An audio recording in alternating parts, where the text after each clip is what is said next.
Šis zaļie stāsti mājai video būs nedaudz atšķirīgāks no iepriekšējiem. Īsi apskatīsim Eiropas prakses trauku un ietvaru veidošanā no otrreizējiem un ilgtspējīgiem materiāliem un galvenokārt pašas izmēģināsim, kā mājas apstākļos veidot dažādus ietvarus no materiāliem, kas šķietami būtu jāmet miskastē.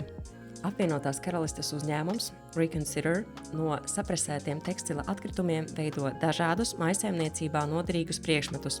Taču pavisam nesen, 2025. gada sākumā, latviete Ilze Irbe ieguva starptautisku apbalvojumu World Star for Packaging par savu darbu, veidojot iepakojumu no micēlijas sēnes biokompozīta, kas ir pilnībā pārstrādājams un kompostējams iepakojums.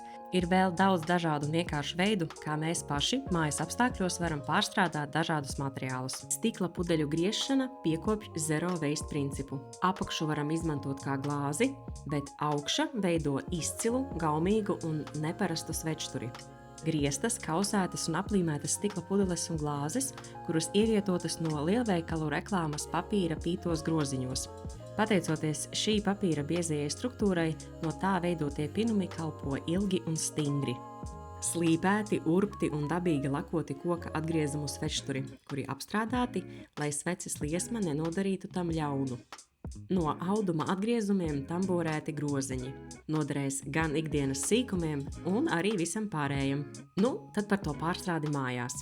Viss, ko mums vajag, ir nevajadzīgs, bet tīrs apģērba gabals, tamboradeta, šķēres un YouTube tutoriāli, kā uztamborēt groziņu soli pa solim. Links būs aprakstā. Kad esi sastrēmeļojis veco apģērbu, ļaujies pacietīgai izpausmei, kas rezultātā noved pie superīga papildinājuma vanastistabai, virtuvei vai guļamistabai. Pudeļu griešana iespējama dažādos veidos. To var darīt rūpnieciski, taču tas ir pārāk sarežģīti. Mūsu mērķis ir uzzināt, kā to darīt mājās. Galvenais pirms pudeļu griešanas ir kārtīgi to attīrīt no visām uzlīmēm un no pašas līmes. Viens variants – paņemam kokvilnas aukliņu un izmērcējam to acetonā. Pēc tam aptinam to vietā pudeli, kurā vēlamies pudeli nogriezt. Pēc tam šo striķi aizdedzinam un ļaujam ugunī degt, kamēr tā nodzies. Pudeli liekam vēsā ūdenī un gaidam, kamēr tā pārplīst vietā, kur bijis striķis. Pudele strauji tiekot sasildīta un strauji atdzesējot, noplīst. Kad pudele nogriezta, nekādā gadījumā nedrīkst aizmirst par pudeles malu slīpēšanu, jo tās joprojām ir asas un rada sagriešanās risku. Ja mājās pieejams stikla griešanas instruments, varam izmantot otru metodi. Pudeli vietā, kur vēlamies to nogriezt, iezīmējam ar šo instrumentu. Pēc tam sildam pudeli vietā, kur esam to iezīmējuši, un atkal strauji atdzesējam.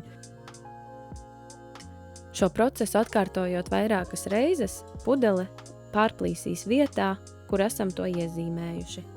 Griežot pudeli dažādās vietās, varam iegūt dažāda izmēra traukus – glāzes, svečturus, vāzes vai bļodas, atšķirībā no tā, kādu pudeli izmantojam un kur to nogriežam. Vēlamies parādīt veidu, kā izmantot veco dvieli, pārvēršot to lielā traukā vai puķupodā.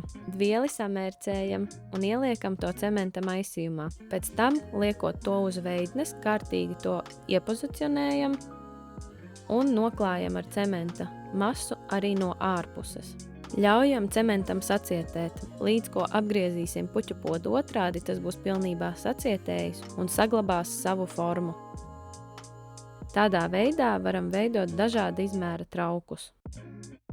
Pavisam nesen, 17. jūlijā, Zaļie stāsti mājai komanda tikās Līvānu pilsētas svētkos, kur iepazīstināja ar projektu, skaidroja projekta mērķi un tā pienesumu sabiedrībai.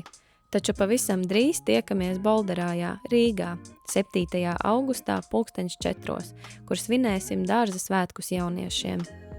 Paldies, ka noskatījies video un tiekamies citos video. Atā!